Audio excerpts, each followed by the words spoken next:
拒绝我。这里的人，你们一个都带不走。 Перед огромной силой и влиянием Гусюнер глава долины Ледяной реки сдался и принес свои извинения. Мало того, он пообещал Сяо Яню, что долина больше не станет беспокоить Сяо Исянь, девушку ужасного яда. Сяо Янь поступил разумно и не стал дальше раздувать конфликт. Он принял извинения главы Бинхэ. Теперь долина Ледяной реки уйдет с легким опасением. Само собой, Сяо Янь решит свою вражду с ними в будущем, когда будет обладать достаточной силой.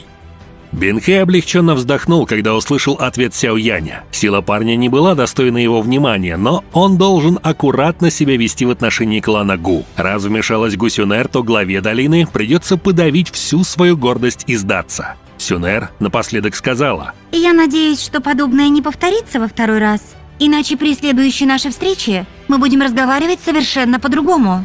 Глава Бинхэ и все его люди безоговорочно ушли. Только почтенный Цинхай и эксперты Золодуш остались на месте. Что же будет с ними, как поступит Гусюнер и Сяо Янь? Увидев, что Бинхэ уводит своих людей, Цинхай начал паниковать. Один он явно не выстоит против телохранителей Сюнер. В следующий миг он пришел в движение, искажая пространство вокруг себя. Однако только он хотел сбежать, как возле него появилось два старика, опустив руки ему на плечи. Сяо Янь холодно улыбнулся. Он не испытывал особой вражды по отношению к долине Ледяной реки. Но ситуация полностью меняется в отношении Золодуш. Поэтому он позволил группе Бинхэ уйти невредимыми. Но кто сказал, что подобная роскошь позволительна Цинхаю?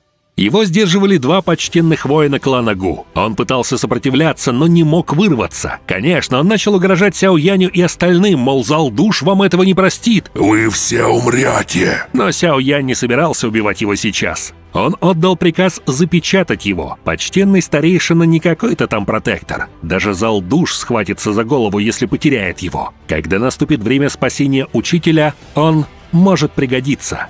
Однако Цинхай рассвирепел. Поток Доу-Ци через силу начал вырываться из его тела, превозмогая подавление со стороны двух стариков. Не желая быть схваченным, почтенный Цинхай хотел совершить самоуничтожение.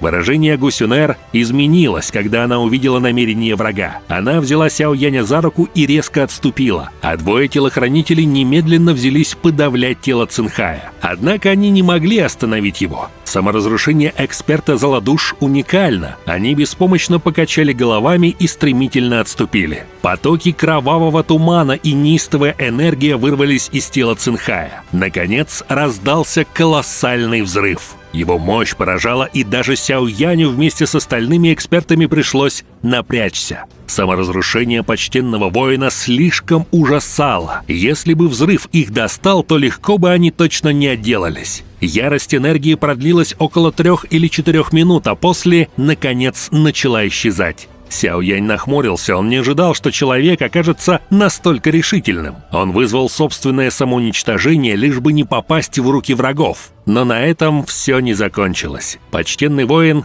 так просто не умрет. Саморазрушение уничтожает лишь физическое тело. Если его душа сбежит, то Золодуш с легкостью создаст для него новое тело. Эти старые монстры крайне хитры. Сюнер же в свою очередь улыбалась. Ее глаза горели золотым светом, когда она осматривалась по сторонам, но очень скоро заострила внимание на определенной области. Золотое пламя вырвалось из ее ладони и поразило пустое пространство перед ней. Все тут же услышали жалобный вой, и очень скоро перед ними предстало иллюзорное духовное тело. Сюнер схватила душу почтенного Цинхая и не дала ему ускользнуть. Она переместила его в сферу и отдала Сяо Яню.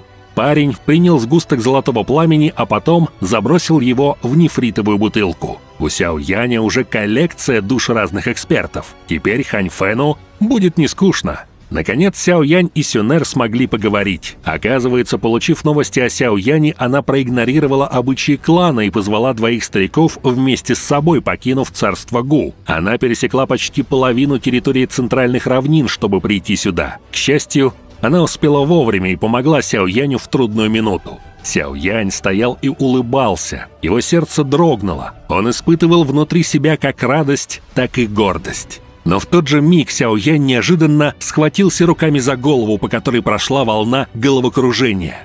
Вот и последствия. от высвобождения тройной метаморфозы пламени. Он повернулся к Сяо Исянь, но заметил, что две девушки, кажется, не поладили. Сяо Янь решил представить их друг другу. Сяо Исянь и Гу Сюнер слегка улыбнулись, а затем сделали шаг навстречу друг другу и пожали руки. Сяо Янь уже хотел расслабиться, но вдруг заметил, как их ладони напряглись, а серия Доу Ци и золотое пламя вдруг начали вырастать из их ладоней. Две выдающиеся девушки начали противостояние на глазах у Сяо Яня при первой же своей встрече. Что произойдет дальше? Неужели Сюнер и Сяо Исянь начнут сражение прямо здесь?